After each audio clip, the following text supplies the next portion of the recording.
A professor has harshly criticized Muslim countries regarding the crises in Gaza and Afghanistan.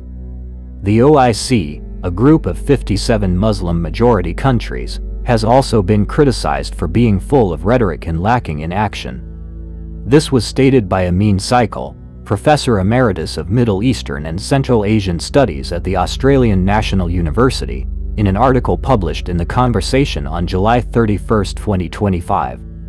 In handling the two biggest crises currently in the Muslim world, the destruction of Gaza and the Taliban's brutal rule in Afghanistan, Arab and Muslim countries have been remarkably ineffective, Saikal explained, as quoted on Saturday, August 2, 2025. Their main body, the Organization of Islamic Cooperation (OIC), is strong in rhetoric but lacks serious and concrete action, he added.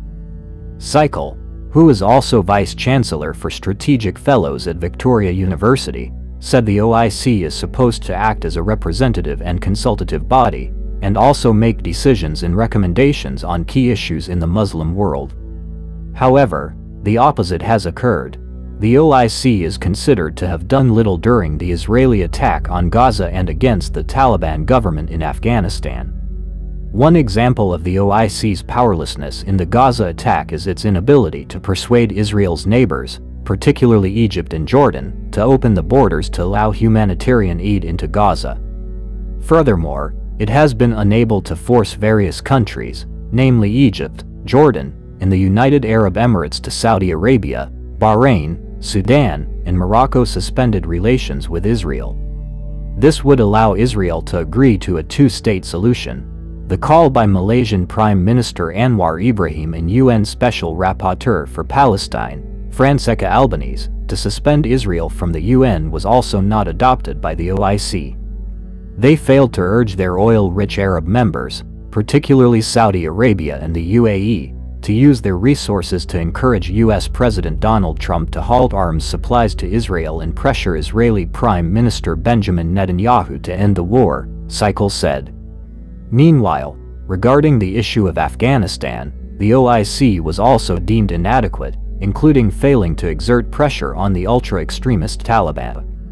One such issue concerned the Taliban's ban on girls' education. In December 2022, OIC Secretary General Hussein Brahim Taha called for the unification of Islamic scholars and religious authorities to oppose the decision.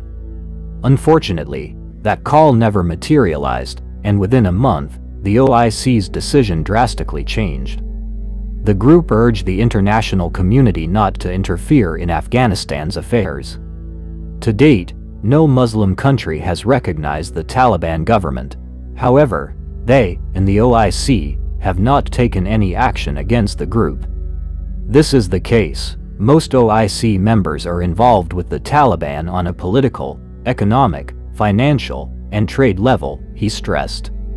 In the article, Saikal outlined several reasons why the OIC was ineffective in the two crises. One is that member states have not been bridge builders in developing strategies related to goals and actions when addressing geopolitical and sectarian differences. The OIC is also seen as merely a forum for discussion, given the current competition between member states, as well as with other regions in the US and China. It is time to examine the OIC's function and determine how it can be more effective in uniting the people, Saikal said.